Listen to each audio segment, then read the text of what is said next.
Hello ನಮಸ್ತೆ, welcome to Bharadwaj Academy YouTube channel. My dear students, ಇವತ್ತಿನ ವಿಡಿಯೋದಲ್ಲಿ ನಾನು 10th standard history, print culture and modern world ಈ ಲೆಸನ್ನ ನಿಮ್ಮ ಜೊತೆ ಶೇರ್ ಮಾಡ್ಕೊಳ್ತಾ ಇದ್ದೇನೆ. ನೀವೇನಾದರೂ ನನ್ನ ಚಾನಲ್ಗೆ ಫಸ್ಟ್ ಟೈಮ್ ನೋಡ್ತಾ ಇದ್ದರೆ, ಹೊಸಬರಾಗಿದ್ದರೆ ದಯವಿಟ್ಟು ಚಾನಲ್ನ ಸಬ್ಸ್ಕ್ರೈಬ್ ಮಾಡ್ಕೊಳ್ಳಿ. ನಿಮಗೆ ಇದೇ ರೀತಿ ವಿಡಿಯೋಗಳು ಬೇಕು ಅಂದರೆ ನೋಟಿಫಿಕೇಷನನ್ನು ಆನ್ ಮಾಡಿ ಮತ್ತು ಬೆಲ್ಲೈಕನನ್ನು ಒತ್ತಿ. ಹಾಗೆ ಈ ವಿಡಿಯೋ ನಿಮಗೆ ಇಷ್ಟ ಆಗಿದ್ದರೆ ದಯವಿಟ್ಟು ಇದನ್ನು ಲೈಕ್ ಮಾಡಿ, ಶೇರ್ ಮಾಡಿ, ಮತ್ತು ನಿಮ್ಗೆ ಏನು ಬೇಕು ಅನ್ನೋದನ್ನು ಕಮೆಂಟ್ ಬಾಕ್ಸ್ನಲ್ಲಿ ದಯವಿಟ್ಟು ಬರೆದು ತಿಳಿಸಿ ಅಂತ ಹೇಳ್ತಾ, ಬನ್ನಿ ಹಾಗಾದರೆ ನಾವು ವಿಡಿಯೋವನ್ನು ನೇರವಾಗಿ ಶುರು ಮಾಡೋಣ. ಸೊ ನೋಡಿ, ಈಗ ಫಸ್ಟ್ ಈ ಒಂದು ಲೆಸನ್ ಈ ರೀತಿಯಲ್ಲಿ ನಮಗೆ ಸ್ಟಾರ್ಟ್ ಆಗುತ್ತೆ. The first printed books. The earliest kind of print technology was developed in China, Japan and Korea. ಅಂದರೆ ಪ್ರಪಂಚದಲ್ಲೇ ಮೊದಲ ಬಾರಿಗೆ ಒಂದು ಪ್ರಿಂಟ್ ಬಗ್ಗೆ ಅವೇರ್ನೆಸ್ನ ಪಡ್ಕೊಂಡಿರ್ತಕ್ಕಂಥ ದೇಶಗಳಂದರೆ ಚೈನಾ, ಜಪಾನ್, ಕೊರಿಯಾ. ಬಹಳ ಮುಖ್ಯವಾಗಿ ಸೊ ಈ ಒಂದು ಪ್ರಿಂಟ್ ಕಲ್ಚರ್ನ ಡೆವಲಪ್ ಮಾಡಿರ್ತಕ್ಕಂಥ ಫಸ್ಟ್ ಕಂಟ್ರೀಸ್ ಅಂತ ಬಂದರೆ ಸೊ ಈ 3 countries. This was system of hand printing. ಅಂದರೆ ಆ ಟೈಮ್ನಲ್ಲಿ ಚೈನಾ, ಜಪಾನ್, ಕೊರಿಯಾದಲ್ಲಿ ನಾವೀಗೇನು ಪ್ರೆಸೆಂಟ್ ಟೆಕ್ನಾಲಜಿನ ಯೂಸ್ ಮಾಡಿ ಪ್ರಿಂಟ್ ಮಾಡ್ತಾ ಇದ್ದೀವಿ, ಆ ಟೆಕ್ನಾಲಜಿ ಇರಲಿಲ್ಲ. ಅದು ಸಂಪೂರ್ಣವಾಗಿ ಹ್ಯಾಂಡ್ ಮೇಡ್, ಅಂದರೆ ಕೈಯಿಂದ ಮಾಡಿರ್ತಕ್ಕಂಥ ಒಂದು ತಂತ್ರಜ್ಞಾನವನ್ನು ಅವರು ಬಳಸ್ತಾ ಇದ್ದರು. From 594 onwards books in China were printed by rubbing paper also invented there against the inked surface of wood blocks. So 594 ಆದಮೇಲೆ ಚೈನಾದಲ್ಲಿ ಒಂದು wood block printing technology develop ಆಯಿತು. ಸೊ ಅಂದರೆ ಏನು ವುಡ್ ಬ್ಲಾಕ್ ಪ್ರಿಂಟಿಂಗ್ ಟೆಕ್ನಾಲಜಿ? ಈಗ ಒಂದು ಮರದ ಪೀಸನ್ನು, ಹಲಗೆನ ತಗೋತಾಯಿದ್ರು, ಅದರಲ್ಲಿ ಅವರು ಏನು ಪ್ರಿಂಟ್ ಮಾಡಬೇಕು ಅಂತ ಸೊ ಇರ್ತಾಯಿತ್ತು, ಯಾವ ಸಬ್ಜೆಕ್ಟ್ ಅಥವಾ ಏನು ಮ್ಯಾಟ್ರನ್ನ ಪ್ರಿಂಟ್ ಮಾಡಬೇಕು ಅಂತ ಇರ್ತಾಯಿತ್ತು, ಅದನ್ನು ಮರದಲ್ಲಿ ಕೆತ್ತನೆ ಮಾಡ್ತಾಯಿದ್ರು. ಅದಕ್ಕೆ ಇಂಕ್ನ ಸೊ ಬಳಿತಾಯಿದ್ರು, ಅಪ್ಲೈ ಮಾಡ್ತಾಯಿದ್ರು. ಅದ್ರ ಮೇಲೆ ಪೇಪರ್ನ ಇಟ್ಬಿಟ್ಟು ಏನು ಮಾಡ್ತಾಯಿದ್ರು, ರಬ್ ಮಾಡ್ತಾಯಿದ್ರು. ಆ ಇಂಪ್ರೆಷನ್ ಏನು ಮಾಡ್ತಾಯಿತ್ತು, ಪೇಪರ್ ಮೇಲೆ ಬರ್ತಾಯಿತ್ತು. ಸೊ ದಿಸ್ ಈಸ್ ಹೌ, ಅಂದರೆ ಈ ಒಂದು ಮೆಥಡ್ನ ಏನು ಮಾಡಿದರು, ವುಡ್ ಬ್ಲಾಕ್ ಟೆಕ್ನಾಲಜಿನಲ್ಲಿ ಯೂಸ್ ಮಾಡ್ತಾಯಿದ್ರು. Such on wonderful technique during those times. As both sides of the thin porous sheet could not be printed, the traditional Chinese accordion book was folded and stitched at this side. ಹಾಗಾಗಿ so ಒಂದು problem ಏನಿತ್ತಪ್ಪ ಅಂದರೆ, ಆ paper ಏನು use ಮಾಡ್ತಾಯಿದ್ರು ಅವರು print ಮಾಡಲಿಕ್ಕೆ wood block ಟೆಕ್ನಾಲಜಿನಲ್ಲಿ, ಅದು ಬಹಳ ಥಿನ್ನಾಗಿತ್ತು, ತೆಳುವಾಗಿತ್ತು, ಪೋರಸ್ ಆಗಿತ್ತು. ಸೊ ಹಾಗಾಗಿ ಚೈನೀಸ್ ಅಕಾರ್ಡಿಯನ್ ಬುಕ್, ಅಂದರೆ ಅಕಾರ್ಡಿಯನ್ ಅನ್ನೋದು ಆ್ಯಕ್ಚುಲಾಗಿ ಒಂದು ಮ್ಯೂಸಿಕಲ್ ಇನ್ಸ್ಟ್ರೂಮೆಂಟು, ಜಿಗ್ಜಾಕಾಗಿ ಅದನ್ನು ಬಳಸ್ತಾಯಿದ್ರು. ಹಾಗಾಗಿ ಆ ಬುಕ್ಕನ್ನ ಮೇಂಟೈನ್ ಮಾಡೋದಕ್ಕೆ ಏನು ಮಾಡ್ತಾಯಿದ್ರು, ಸೊ ಪೇಪರ್ನ, 2 ಪೇಪರ್ನ ಸೇರಿಸಿ ಹೊಲಿದು, ಅಂದರೆ ಸೊ ಇಂಕು ಇಂಪ್ರೆಷನ್ ಆಚೆ ಬರಬಾರ್ದು, ಇನ್ನೊಂದು ಕಡೆ ಕಾಣಬಾರ್ದು ಅನ್ನೋ ಉದ್ದೇಶದಿಂದ ಆ ಪೇಪರ್ನ ಫೋಲ್ಡ್ ಮಾಡಿ ಏನು ಮಾಡಿದರು, ಚೈನೀಸ್ ಅಕಾರ್ಡಿಯನ್ ಬುಕ್ನ ಅವರು ತಯಾರು ಮಾಡ್ತಾಯಿದ್ರು. Superbly skilled craftsman could duplicate with remarkable accuracy with the beauty of calligraphy. ಈಗ ಒಂದು ಅಕಾರ್ಡಿಯನ್ ಬುಕ್ ರೆಡಿ ಆಯಿತು, ಒಂದು ಬುಕ್ಕು ವುಡ್ ಬ್ಲಾಕ್ ಟೆಕ್ನಾಲಜಿನ ಯೂಸ್ ಮಾಡಿಕೊಂಡು ರೆಡಿ ಮಾಡಿದ್ರು ಅಂದರೆ ಅದನ್ನು ಬೇರೆ ಬೇರೆ ಸುಮಾರು 100 ಕಾಪಿಗಳು ಬೇಕಾಗಿತ್ತಲ್ಲ, ಅದಕ್ಕೋಸ್ಕರ ಏನು ಮಾಡ್ತಾಯಿದ್ರು ಅವರು, ಸ್ಕಿಲ್ಡ್ ಕ್ರಾಫ್ಟ್ಸ್ಮ್ಯಾನ್ನ ಯೂಸ್ ಮಾಡ್ಕೋತಾಯಿದ್ರು. ಅಂದರೆ ಯಾರು ಇವರು ಕ್ರಾಫ್ಟ್ಸ್ಮ್ಯಾನ್ ಅಂದರೆ, ಕ್ಯಾಲಿಗ್ರಫಿ ಬಗ್ಗೆ ಸಾಕಷ್ಟು ಅವ್ರಿಗೆ ನಾಲೆಡ್ಜ್ ಇತ್ತು. ಕ್ಯಾಲಿಗ್ರಫಿ ಅಂದರೆ ನಮಗೆ ಗೊತ್ತು, art of beautiful hand writing. ಹಾಗಾಗಿ ಆ ಹ್ಯಾಂಡ್ ರೈಟಿಂಗ್ನ ಬಳಸಿ, ರೈಟರ್ಸ್ನ ಬಳಸಿ ವುಡ್ ಬ್ಲಾಕ್ ಟೆಕ್ನಾಲಜಿನಲ್ಲಿ ಏನು ಪ್ರಿಂಟ್ ಆಗ್ತಾಯಿತ್ತು, ಸೊ ಆ ಸಬ್ಜೆಕ್ಟ್ಸ್ನ ಅದೇ ರೀತಿಯಲ್ಲಿ ಭಾಳ ನೀಟಾಗಿ, ಆಕ್ಯುರೇಟಾಗಿ ಬರೀತಕ್ಕಂಥ ಕ್ರಾಫ್ಟ್ಸ್ಮೆನ್ಸಲ್ಲಿ ಇದ್ದರು. The imperial state in China was for A long time the major producer of printed material. ಅಂದರೆ ಇವರು ಚೈನಾ ಸಾಮ್ರಾಜ್ಯ ಏನಿತ್ತು, ಅದು ಸುಮಾರು ವರ್ಷಗಳಿಂದನೂ ಪೇಪರ್ನ ಪ್ರೊಡ್ಯೂಸ್ ಮಾಡ್ತಕ್ಕಂಥ ಒಂದು ವ್ಯವಸ್ಥೆಯಲ್ಲಿ ಇತ್ತು. China possessed a huge bureaucratic system which recruited its personnel through civil service examinations. ಅಂದರೆ ಚೈನಾದಲ್ಲಿ ಆಡಳಿತಕ್ಕೋಸ್ಕರ ಬ್ಯೂರೋಕ್ರಸಿ, ಅಂದರೆ ಸೊ ಆಫೀಸರ್ಸ್ನ ಹೇಗೆ ನೇಮಕ ಮಾಡ್ತಿದ್ದು ಅಂದರೆ ಸಿವಿಲ್ ಸರ್ವಿಸ್. ಈಗ ಫಾರ್ ಎಕ್ಸಾಂಪಲ್ ನಮ್ಮಲ್ಲಿ ಸುಮಾರು ಕಾಂಪಿಟೇಟಿವ್ ಎಕ್ಸಾಮ್ಸ್ ಏನಿದೆ, IAS, KS, IPS ರೀತಿಯಲ್ಲಿ, ಅಲ್ಲಿ ಬೇಕಾಗಿರತಕ್ಕಂಥ ಗೌರ್ಮೆಂಟ್ ಆಫೀಸರ್ಸ್ನ ಏನು ಮಾಡ್ತಾಯಿದ್ರು, ಸಿವಿಲ್ ಸರ್ವಿಸ್ ಮಾಡಿ, ಅಂದರೆ ಎಕ್ಸಾಮ್ ಮಾಡಿ ಏನು ಮಾಡ್ತಾಯಿದ್ರು, ಸಿವಿಲ್ ಸರ್ವಿಸ್ಗೆ ಜನರನ್ನು ಆಯ್ಕೆ ಮಾಡ್ತಾಯಿದ್ರು. Text books for this examination were printed in vast numbers under the sponsorship of imperial state.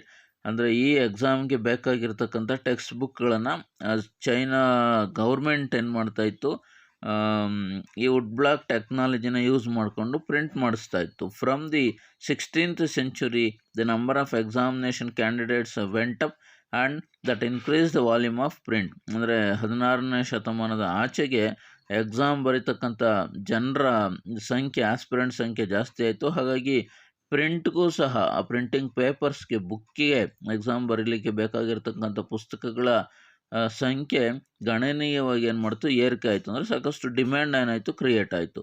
By the 17th century, as urban culture bloomed in China, the use of print diversified. ಅಂದರೆ 17ನೇ ಶತಮಾನದಲ್ಲಿ ಸಾಕಷ್ಟು cities ಏನು ಮಾಡ್ತು, ಚೈನಾದಲ್ಲಿ ಬೆಳೀತಾ ಹೋಯಿತು. ಹಾಗಾಗಿ ಈ ಒಂದು ಪ್ರಿಂಟ್ ಕಲ್ಚರ್ ಈಗಾಗಲೇ ಏನು ವುಡ್ ಬ್ಲಾಕ್ ಟೆಕ್ನಾಲಜಿ ಡೆವಲಪ್ ಆಗಿತ್ತು, ಅದು ಇನ್ನೊಂದಷ್ಟು ಎಕ್ಸ್ಟೆನ್ಷನ್, ಅಂದರೆ ಬೇರೆ ಬೇರೆ ರೂಪದಲ್ಲಿ. ಅಂದರೆ ಮೊದಲು ಬ್ಯೂರೋಕ್ರಸಿಗೆ ಮಾತ್ರ ಅದನ್ನು ಯೂಸ್ ಮಾಡ್ತಾಯಿದ್ರು, ಈಗ ಬೇರೆ ಬೇರೆ ಉದ್ದೇಶಕ್ಕೆ ಬೇರೆ ಬೇರೆ ಜನರು ಅದನ್ನು ಯೂಸ್ ಮಾಡೋದಕ್ಕೆ ಶುರು ಮಾಡಿದ್ರು. Print was no longer use by just scholar officials, ಅಂದರೆ ಯಾರು ಬುದ್ಧಿವಂತರು ಅಥವಾ ಆಫೀಸರ್ಸ್, ಅಂದರೆ ಚೈನಾದಲ್ಲಿರೋ ಬ್ಯೂರೋಕ್ರಟಿಸ್ ಮಾತ್ರ ಅದನ್ನು ಯೂಸ್ ಮಾಡಲಿಲ್ಲ. ನೆಕ್ಸ್ಟು ಚೈನಾದಲ್ಲಿರ್ತಕ್ಕಂಥ ಮರ್ಚೆಂಟ್ಸು, ಅಂದರೆ ಟ್ರೇಡರ್ಸ್ ಏನು ಮಾಡಿದ್ರು, ಅವರ ಎವ್ರಿಡೇ ಲೈಫ್ ಬಗ್ಗೆ, ಅವರ ಟ್ರೇಡಿಂಗ್ ಆ್ಯಕ್ಟಿವಿಟೀಸ್ ಬಗ್ಗೆ ಇನ್ಫಾರ್ಮೇಷನ್ ಕಲೆಕ್ಟ್ ಮಾಡ್ತಾ ಅದನ್ನು ಏನು ಮಾಡ್ತಾಯಿದ್ರು, ಬರೆಯೋದಕ್ಕೆ ಈ ಟೆಕ್ನಾಲಜಿನ ಯೂಸ್ ಮಾಡಿಕೊಂಡ್ರು. ಮತ್ತು ರೀಡಿಂಗ್ ಹ್ಯಾಬಿಟ್ ಜನರಲ್ ಏನು ಮಾಡ್ತು, ಇನ್ಕ್ರೀಸ್ ಆಯಿತು. ಅಂದರೆ ಲೀಜರ್ ಟೈಮ್ನಲ್ಲಿ ಜನರಲ್ ಏನು ಮಾಡ್ತಾಯಿದ್ರು, ಪುಸ್ತಕ ಓದೋ ಹವ್ಯಾಸನ ಬೆಳೆಸ್ಕೊಂಡ್ರು. The new readership reformed fictional narratives, poetry, autobiographies, anthology of literary masterpieces and romantic plays. ಅಂದರೆ ಜನರಲ್ಲಿ ಸಾಹಿತ್ಯ ಪ್ರಜ್ಞೆ ಏನು ಆಯಿತು, ಬೆಳವಣಿಗೆ ಆಯಿತು. ಬೇರೆ ಬೇರೆ ಸಾಹಿತ್ಯದ ಪ್ರಕಾರಗಳು, ಪೊಯೆಟ್ರಿ ಇರ್ಬೋದು, ಆಟೋಬಯೋಗ್ರಫೀಸ್ ಇರ್ಬೋದು, ಈ ರೀತಿ ರೊಮ್ಯಾಂಟಿಕ್ ಪ್ಲೇಸ್ ಇರ್ಬೋದು, ಇದೆಲ್ಲ ಸೊ ಏನು ಮಾಡ್ತು, ಅಲ್ಲಿ ಬೆಳವಣಿಗೆ ಆಯಿತು. Rich women began to read and many women began publishing their poetry and plays. ಅಂದರೆ ಸಾಕಷ್ಟು ಶ್ರೀಮಂತ ಮಹಿಳೆಯರು ತಮ್ಮ ಓದೋ ಹವ್ಯಾಸನ ಜಾಸ್ತಿ ಮಾಡಿಕೊಂಡ್ರು. ಹಾಗೆಯೇ ಅವರೇನೇ ಏನು ಮಾಡಿದ್ರು, ಒಂದಷ್ಟು ಪೊಯೆಟ್ರೀಸು, ಕವಿತೆಗಳು, ಪ್ಲೇಸ್, ನಾಟಕಗಳನ್ನೆಲ್ಲ ಬರೆದು ಪಬ್ಲಿಷ್ ಮಾಡೋದಕ್ಕೆ ಶುರು ಮಾಡಿದ್ರು. Voice of scholars officials publish their works and courtesans wrote about their lives. ಅಂದರೆ ಸ್ಕಾಲರ್ಸ್ಗೆ, ಅಂದರೆ ವಿದ್ವಾಂಸರ ಹೆಂಡತಿಯರು ಸಹ ಏನು ಮಾಡಿದ್ರು, ಹೊಸ ಹೊಸ ಪುಸ್ತಕಗಳನ್ನು ಅವರು ಬರೆದು ಅದನ್ನು ಪಬ್ಲಿಷ್ ಮಾಡೋದಕ್ಕೆ ಪ್ರಾರಂಭ ಮಾಡಿದ್ರು. This new reading culture was accompanied by a new technology. Western printing techniques and mechanical presses were imported in the late 19th century as western powers establish their outpost in China. ಅಂದರೆ 19th centuryನಲ್ಲಿ so ಯುರೋಪ್ನ ಒಂದು ಸಾಮ್ರಾಜ್ಯ ಏನು ಮಾಡಿತ್ತು, China ಕಡೆಗೆ ಹರಡೋದಕ್ಕೆ ಶುರು ಮಾಡಿತ್ತು. ಹಾಗಾಗಿ ಆವಾಗ ಆ ಟೈಮ್ನಲ್ಲಿ ಯುರೋಪ್ನಲ್ಲಿ ಏನು ಮೆಕ್ಯಾನಿಕಲ್ ಪ್ರಿಂಟಿಂಗ್ ಡೆವಲಪ್ ಆಗಿತ್ತು, ಅದು ಚೈನಾಕ್ಕೆ ಏನು ಮಾಡ್ತು, ಬಂತು. Shanghai became the hub of the new print culture, catering to the western style schools. ಅಂದರೆ ವೆಸ್ಟರ್ನ್ ಕಡೆಯಿಂದ ಏನು ಬಂದಿತ್ತು ಒಂದು ಪ್ರಿಂಟ್ ನಾಲೆಡ್ಜು, ಅದು ಪ್ರಮುಖವಾಗಿ ಚೈನಾದಲ್ಲಿರ್ತಕ್ಕಂಥ ಒಂದು ದೊಡ್ಡ ಸಿಟಿ ಆಗಿನ ಕಾಲಕ್ಕೆ ಶಾಂಘಾಯ್, ಅಲ್ಲಿಗೆ ಬಂದು ತಲುಪಿ ಸಾಕಷ್ಟು ಹೊಸ ಟೆಕ್ನಾಲಜಿ ಏನು ಮಾಡ್ತು, ಸೊ ಚೇಂಜ್ ಮಾಡ್ತಾ ಹೋಯಿತು. ಅಂದರೆ ಹ್ಯಾಂಡ್ಮೇಡ್ ಪ್ರಿಂಟಿಂಗಿಂದ ಮೆಕ್ಯಾನಿಕಲ್ ಪ್ರಿಂಟಿಗೆ ನಿಧಾನಕ್ಕೆ ಏನು ಮಾಡ್ತು, ಚೈನಾ ಬದಲಾವಣೆ ಆಗ್ತಾ ಹೋಯಿತು. So this is all about the ಚೈನಾದಲ್ಲಿ ಈ ರೀತಿ ಒಂದು ಪ್ರಿಂಟಿಂಗ್ ನಾಲೆಡ್ಜ್ ಡೆವಲಪ್ ಆಗಿದ್ದನ್ನು ನಾವು ನೋಡಿದ್ವಿ. Next, print in Japan. Buddhist missionaries from China introduced hand printing technology into Japan around 768 to 770. Buddhist missionaries ಅಂದರೆ ಬೌದ್ಧ ಧರ್ಮವನ್ನು ಪ್ರಚಾರ ಮಾಡಲಿಕ್ಕೆ ಚೈನಾದಿಂದ ಒಂದಷ್ಟು ಜನ ಏನು ಮಾಡಿದ್ರು, ಜಪಾನ್ಗೆ ಹೋಗಿದ್ರು. ಹಾಗಾಗಿ ಆ ಒಂದು ಚೈನಾದಲ್ಲಿರೋ ಪ್ರಿಂಟಿಂಗ್ ನಾಲೆಡ್ಜನ್ನು ಬಳಸ್ಕೊಂಡು ಏನು ಮಾಡಿದ್ರು ಅವರು 768 to 770 ಈ ಒಂದು ಟೈಮ್ನಲ್ಲಿ ಏನು ಮಾಡಿದ್ರು, ಬುದ್ಧಿಸ್ಟ್ ಮಿಷನರೀಸು ಆ ಟೆಕ್ನಾಲಜಿನ ಯೂಸ್ ಮಾಡಿಕೊಂಡು ಬುದ್ಧಿಸಮ್ನ ಸ್ಪ್ರೆಡ್ ಮಾಡೋ ಕೆಲಸನ ಮಾಡ್ತಾರೆ. The oldest Japanese book printed in 868 is the Buddhist diamond sutra containing 6 sheets of text and wood cut illustrations ಅಂದರೆ ಭಾಳ ಜಪಾನಲ್ಲಿ ಬುಕ್ ಆಗಿರ್ತಕ್ಕಂಥ ಹಳೆ ಪುಸ್ತಕ ಅದು, ಬುದ್ಧಿಸ್ಟ್ ಡೈಮಂಡ್ ಸೂತ್ರ ಅಂತ 868ನಲ್ಲಿ ಅದು ಪ್ರಿಂಟ್ ಆಗಿತ್ತು. ಸೊ ಅದರಲ್ಲಿ ಒಂದು 6 ಶೀಟ್ಸ್ ಅಷ್ಟು ಮಾತ್ರ ಪ್ರಿಂಟ್ ಆಗಿತ್ತು. ಟೆಕ್ಸ್ಟೈಲ್ ಪಾರ್ಟು ಇಲ್ಲಿ ನಾವು ನೋಡ್ಬೋದು. ಸೊ ಫಿಗರ್ 2ನಲ್ಲಿ ಡೈಮಂಡ್ ಸೂತ್ರದ ಒಂದು ಪಿಕ್ಚರ್ನೂ ಸಹ ನಮಗೆ ಕೊಟ್ಟಿದ್ದಾರೆ. 6 ಪೇಜಸ್ ಮಾತ್ರ ಇತ್ತು. ಸೊ ಇದು ಏನು ಮಾಡಿತ್ತು, ವುಡ್ ಬ್ಲಾಕ್ ಟೆಕ್ನಾಲಜಿನ ಬಳಸ್ಕೊಂಡು ಸೊ ಫಸ್ಟ್ ಟೈಮ್ ಜಪಾನಲ್ಲಿ ಮಾಡಿರ್ತಕ್ಕಂಥ ಒಂದು ಪುಸ್ತಕ. Pictures for printed on textiles, playing cards and paper money. ಅಂದರೆ ಜಪಾನಲ್ಲಿ ಈ ಟೈಮ್ನಲ್ಲಿ ಬೇರೆ ಬೇರೆ ಪಿಕ್ಚರ್ಸ್ನ ಪ್ರಿಂಟ್ ಮಾಡೋದಕ್ಕೆ ಟೆಕ್ಸ್ಟೈಲ್ ಬಟ್ಟೆಗಳಿರ್ಬೋದು, ಕಾರ್ಡ್ಸ್ ಇರ್ಬೋದು, ಪೇಪರ್ ಮನಿ ಇದನ್ನೆಲ್ಲ ಯೂಸ್ ಮಾಡ್ತಾಯಿದ್ರು. In medieval Japan, poets and prose writers were regularly published and books were cheap and abundant. ಅಂದರೆ ಜಪಾನ್ನಲ್ಲಿ ಒಂದು ಮಧ್ಯಯುಗದಲ್ಲಿ ಸಾಕಷ್ಟು ಜನ ಪೊಯಟ್ಸ್ ಏನು ಮಾಡಿದ್ರು, ಕವಿತೆಗಳು, ಪದ್ಯಗಳು ಇದನ್ನೆಲ್ಲ ಬರೆದು ಭಾಳ ಕಡಿಮೆ ದುಡ್ಡಿನಲ್ಲಿ ಭಾಳ ಅಬಂಡೆಂಟ್ ಅಂದರೆ ಜಾಸ್ತಿ ಪ್ರಮಾಣದಲ್ಲಿ ಪುಸ್ತಕಗಳನ್ನು ಏನು ಮಾಡಿದ್ರು, ಮಾರೋದಕ್ಕೆ ಪ್ರಾರಂಭ ಮಾಡಿದರು. Printing of visual material led to interesting publishing practices.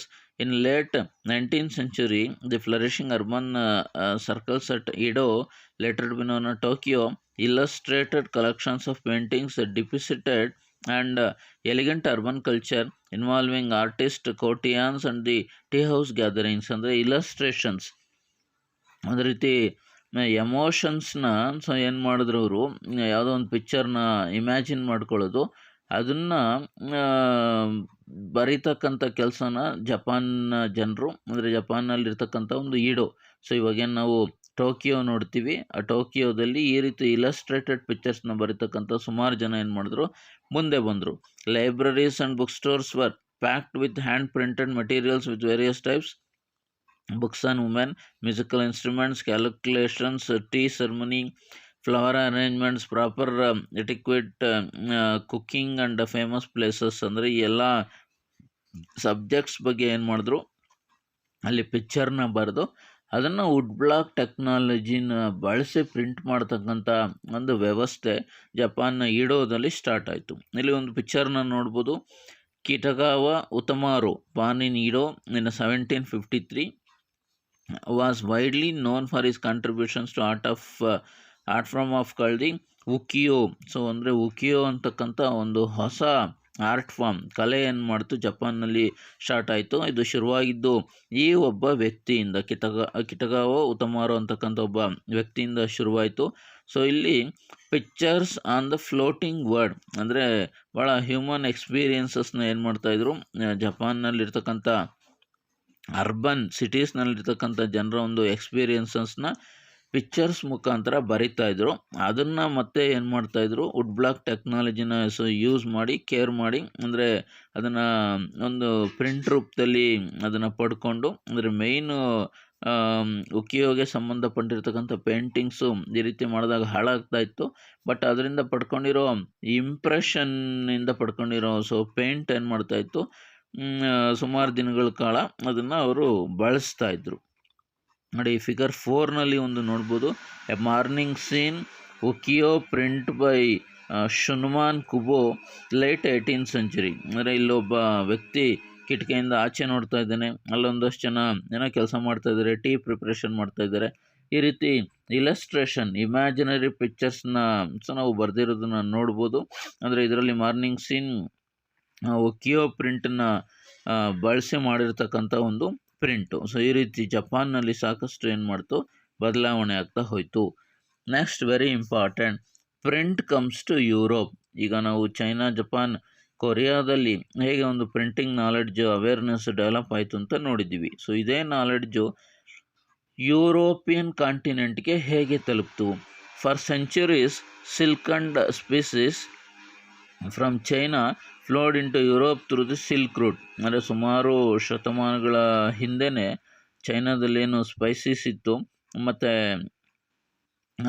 So ಅವ್ರಿಗೆ ಬೇರೆ ಬೇರೆ ನಾಲೆಡ್ಜ್ ಏನಿತ್ತು, ಅದು ಒಂದು ಸಿಲ್ಕ್ ರೂಟ್ ಮೂಲಕ ಏನು ಮಾಡ್ತಾಯಿತ್ತು, ಯುರೋಪಿಯನ್ ಕಾಂಟಿನೆಂಟ್ಗೆ ತಲುಪ್ತಾ ಇತ್ತು. In the 11th century Chinese paper reached Europe via the same route. ಅಂದರೆ ಚೈನಾದಲ್ಲಿ ಈಗಾಗಲೇ ನಾವು ನೋಡಿದ್ವಿ, ಸಾಕಷ್ಟು ಪೇಪರ್ನ ಪ್ರೊಡ್ಯೂಸ್ ಮಾಡ್ತಾಯಿದ್ರು ಇಂಪೀರಿಯಲಿಸ್ಟಿಕ್ ಸ್ಟೇಟ್ನಲ್ಲಿ.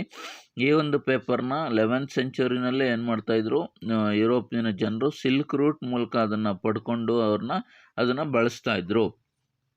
Paper made possible the production of the manuscripts carefully written by the scribes. ಅಂದರೆ ಯುರೋಪ್ನಲ್ಲಿ ಚೈನಾದ ಒಂದು ಪೇಪರ್ನ ಬಳಸ್ಕೊಂಡು ಏನು ಮಾಡ್ತಾಯಿದ್ರು, ಮ್ಯಾನ್ಯುಸ್ಕ್ರಿಪ್ಟ್ಸ್ನ ಬರಿತಾಯಿದ್ರು. ಅಂದರೆ ಮ್ಯಾನ್ಯುಸ್ಕ್ರಿಪ್ಟ್ಸ್ ಅಂದರೆ ಪೇಪರ್ ಮೇಲೆ, ಸೊ ಲೀವ್ಸ್ ಮೇಲೆ ಏನು ಬರವಣಿಗೆಯನ್ನು ಮಾಡ್ತಿದ್ರು ಅದು. ಹಾಗಾಗಿ ಸುಮಾರು ಜನ ಸ್ಕ್ರೈಬ್ಸ್ನ ಬರವಣಿಗೆಗಾರರನ್ನ, ಯಾರ್ಯಾರು ಕ್ಯಾಲಿಗ್ರಫಿ ಬಗ್ಗೆ ನಾಲೆಡ್ಜ್ ಇತ್ತು ಅವ್ರನ್ನ ಬಳಸ್ಕೊಂಡು ಏನು ಮಾಡ್ತಾಯಿದ್ರು, ಪೇಪರ್ನ ಮ್ಯಾನ್ಯುಸ್ಕ್ರಿಪ್ಟ್ಸ್ ಬರೆಯೋದಕ್ಕೆ ಯೂಸ್ ಮಾಡ್ತಾಯಿದ್ರು.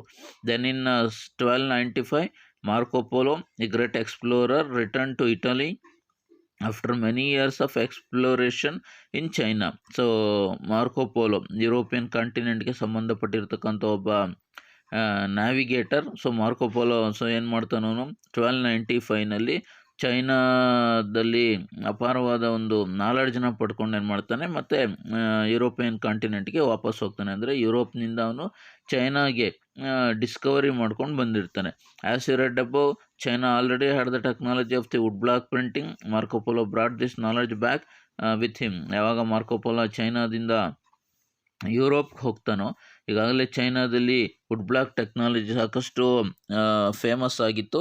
ಹಾಗಾಗಿ ಈ ಒಂದು ನಾಲೆಡ್ಜನ್ನ ಮಾರ್ಕೋ ಪೋಲೋ ತನ್ನ ಜೊತೆಗೆ ತಗೊಂಡು ಏನು ಮಾಡ್ತಾನೆ, ಇಟಲಿಗೆ ಹೋಗ್ತಾನೆ, ಅಂದರೆ ಯುರೋಪ್ಗೆ ಹೋಗ್ತಾನೆ. As you read above, China already had the technology of the woodblock printing. Marco Polo brought this knowledge back with him. Now, Italians begin producing books with woodblocks and soon the technology. ಹಾಗಾಗಿ first time ಯುರೋಪ್ನಲ್ಲಿ Italy ದೇಶಕ್ಕೆ ಏನು ಮಾಡ್ತು, ಈ ಒಂದು wood block technology reach ಆಯಿತು. ಅದನ್ನು ಬಳಸ್ಕೊಂಡವರು ಪುಸ್ತಕಗಳನ್ನು ಪ್ರಿಂಟ್ ಮಾಡೋ ಕೆಲಸಕ್ಕೆ ಕೈ ಹಾಕ್ತಾರೆ. Luxury editions were still hand written and very expensive vellum. But ಅಲ್ಲಿ ಯುರೋಪ್ನಲ್ಲಿ ಭಾಳ ಶ್ರೀಮಂತರು ಏನು ಮಾಡ್ತಾಯಿದ್ರು, ಅವರು ಇನಿಷಿಯಲ್ ಸ್ಟೇಜಸ್ನಲ್ಲಿ ಈ ಒಂದು ವುಡ್ ಬ್ಲಾಕ್ ಟೆಕ್ನಾಲಜಿನ ಅಕ್ಸೆಪ್ಟ್ ಮಾಡ್ಕೊಳ್ಳಿಲ್ಲ. ಯಾಕೆಂದರೆ ಅಲ್ಲಿ ಏನು ಮಾಡ್ತಾಯಿದ್ರು, ಯಾವುದೇ ಬರವಣಿಗೆಯನ್ನು ಅವರು ಭಾಳ ಎಕ್ಸ್ಪೆನ್ಸಿವ್ ಆಗಿರ್ತಕ್ಕಂಥ ವೆಲಮ್, ಅಂದರೆ parchment made from the skin of animal ಸ್ಕಿನ್ನ ಚರ್ಮವನ್ನು ಯೂಸ್ ಮಾಡಿ ಏನು ಮಾಡ್ತಾಯಿದ್ರು, ಅದನ್ನು ಅವರು ಪೇಪರಾಗಿ ಬಳಸ್ತಾಯಿದ್ರು. ಅಂದರೆ ಇಲ್ಲಿರೋ ಅರಿಸ್ಟೋಕ್ರಾಟ್, ಶ್ರೀಮಂತರು, ಲಕ್ಸುರಿಯಸ್ ಪೀಪಲಲ್ಲಿ ಏನು ಮಾಡ್ತಾಯಿದ್ರು, ಆ ಒಂದು ವೆಲಮನ್ನು ಬಳಸಿ ಬರವಣಿಗೆ ಮಾಡ್ತಕ್ಕಂಥ, ಅಂದರೆ ಆವಾಗ ಅದೇ ಅವ್ರಿಗೆ ಪ್ರಿಂಟ್ ಟೆಕ್ನಾಲಜಿ, ಕ್ಯಾಲಿಗ್ರಫೀಸ್ನ ಯೂಸ್ ಮಾಡ್ಕೊಂಡು ಏನು ಮಾಡ್ತಾಯಿದ್ರು, ಭಾಳ ನೀಟಾಗಿ ಅದನ್ನು ವೆಲಮ್ನಲ್ಲಿ ಬರೀತಕ್ಕಂಥ ಒಂದು ಪದ್ಧತಿ ಅವರಲ್ಲಿ ಇತ್ತು. So but merchants and students in the university towns brought the cheaper printed copies. ಮತ್ತು ಯುರೋಪ್ನಲ್ಲಿರೋ ವ್ಯಾಪಾರಿಗಳು, ಸ್ಟೂಡೆಂಟ್ಸ್ ಏನು ಮಾಡಿದ್ರು, ನಿಧಾನಕ್ಕೆ ವುಡ್ ಬ್ಲಾಕ್ ಟೆಕ್ನಾಲಜಿ ಬಳಸೋದಕ್ಕೆ ಶುರು ಮಾಡಿದ್ರು. ಹೀಗಾಗಿ ಪೇಪರ್ಗೆ ಅಥವಾ ವುಡ್ ಬ್ಲಾಕ್ ಟೆಕ್ನಾಲಜಿಗೆ ಸಾಕಷ್ಟು ಡಿಮ್ಯಾಂಡು ಕ್ರಿಯೇಟ್ ಆಯಿತು. As the demand for books increased, booksellers all over Europe began exporting books to many different countries. Books fairs were held at different places. ಹಾಗಾಗಿ ಬುಕ್ಸ್ನ ಮಾರ್ತಕ್ಕಂಥ ಸುಮಾರು ಮರ್ಚೆಂಟ್ಸು ಅಲ್ಲಿ ಜಾಸ್ತಿ ಆದರು. ಬುಕ್ಸ್ ಫೇರ್ಸ್ ಅಂದರೆ ಜಾತ್ರೆಗಳು ಸಹ ಬುಕ್ನ ಮಾರ್ತಕ್ಕಂಥ ಜಾತ್ರೆಗಳು ಏನು ಮಾಡ್ತು ನಡೀತು. Production of hand written manuscripts was also organised in new ways to meet the expanded demand. ಇನ್ನೊಂದು ಕಡೆ ಮ್ಯಾನ್ಯುಸ್ಕ್ರಿಪ್ಟ್ಸ್ ಬರೀತಕ್ಕಂಥ ಸಂಖ್ಯೆನೂ ಜಾಸ್ತಿ ಆಯಿತು. Scribes or skilled hand writers were no longer solely employed by wealthy or influence patrons but increasingly by book sellers. ಅಂದರೆ ಮೊದಲೇನು ಮಾಡ್ತಾಯಿದ್ರು, ಅರಿಸ್ಟೋಕ್ರಾಟ್ಸ್ ಕೈ ಕೆಳಗಡೆ ಆ ಮ್ಯಾನ್ಯುಸ್ಕ್ರಿಪ್ಟ್ಸ್ನ ಬರೀತಕ್ಕಂಥ ಸ್ಕ್ರೈಬ್ಸ್ ಇದ್ದರು.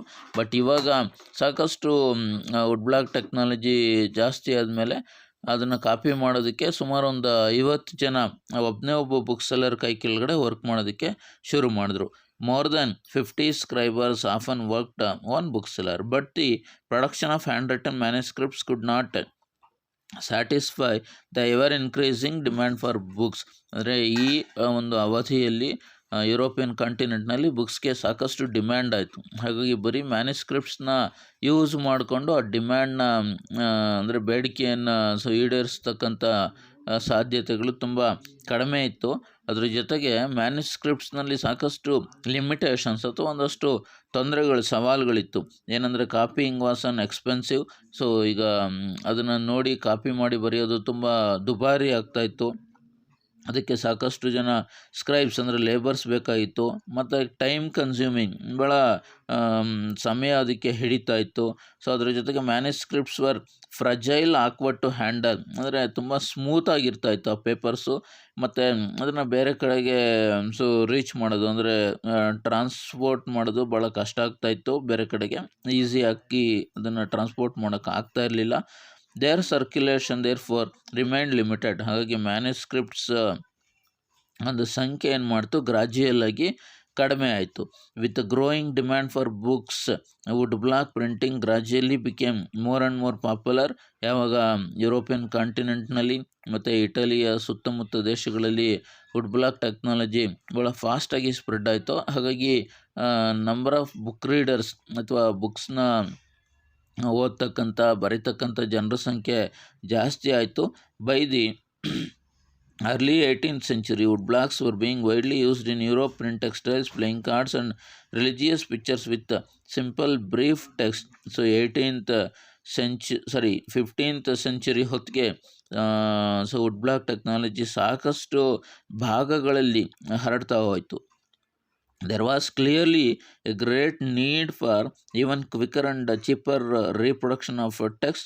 This could only be with the invention of a new print technology. ಅಂದರೆ wood block ಟೆಕ್ನಾಲಜಿನೂ ಯುರೋಪಿನ books ಡಿಮ್ಯಾಂಡ್ನ fulfil ಮಾಡೋದಕ್ಕೆ ಕಂಪ್ಲೀಟಾಗಿ ಸಾಧ್ಯ ಆಗಲಿಲ್ಲ. ಅಂದರೆ ಅಷ್ಟು ಪ್ರಮಾಣದಲ್ಲಿ ಬುಕ್ಸ್ಗೆ ಏನು ಮಾಡ್ತು, ಬೇಡಿಕೆ ಬಂತು.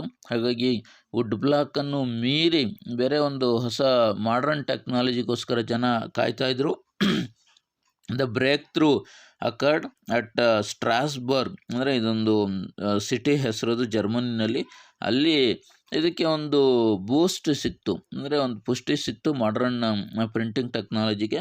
ಅಲ್ಲಿ ಜಾನ್ ಗುಟನ್ಬರ್ಗ್ ಅಂತಕ್ಕಂಥ ಒಬ್ಬ ವ್ಯಕ್ತಿ ಫಸ್ಟ್ ಟೈಮ್ 1433ನಲ್ಲಿ ಒಂದು ಮಷಿನ್ ಮೇಡ್ ಅಂದರೆ ಹೊಸ ಟೆಕ್ನಾಲಜಿನ ಯೂಸ್ ಮಾಡಿ ಪ್ರಿಂಟ್ ಮಾಡ್ತಕ್ಕಂಥ ಒಂದು ಪ್ರಿಂಟಿಂಗ್ ಪ್ರೊಸೆಸ್ನ ಏನು ಮಾಡಿದ್ರು, ಅವರು ಕಂಡುಹಿಡಿದ್ರು. ಸೊ ಹಾಗಾಗಿ ಇಲ್ಲಿ ನಮಗೆ ಜಾನ್ ಗುಟನ್ಬರ್ಗ್ ಏನು ಮಾಡ್ತಾರೆ, ಹ್ಯಾಂಡ್ ಮೇಡ್ ಪ್ರಿಂಟಿಂಗಿಂದ ಮಷಿನ್ ಮೇಡ್ ಪ್ರಿಂಟಿಂಗ್ಗೆ ಭಾಳ ಫಾಸ್ಟಾಗಿ ಹೇಗೆ ಬದಲಾವಣೆ ಆಯಿತು ಅನ್ನೋದನ್ನು ನಮಗೆ ತೋರಿಸ್ತಾರೆ.